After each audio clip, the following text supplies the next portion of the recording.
เบบีเอ้ยยิ้มหล่อจังเลยพาเบบีมาดูม้าแต่เหม็นเหม็น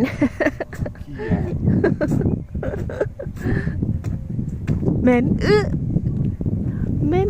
ม้าจังเลยฟาร์มม้าค่ะ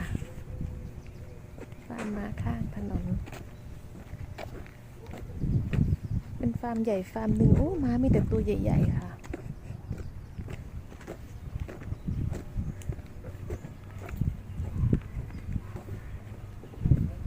ทำไมม้าอุจจาระเยอะจังเลย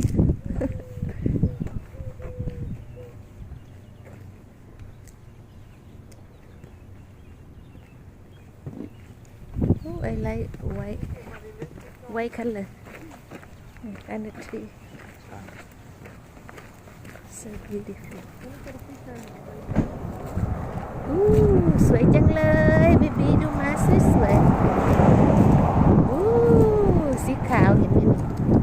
ม้าสีขาวโอ้โห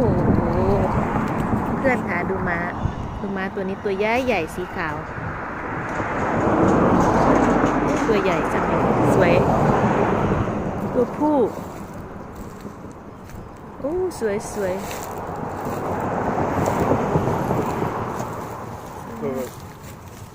Ninja. Yes I know โอ้บิ๊กโมด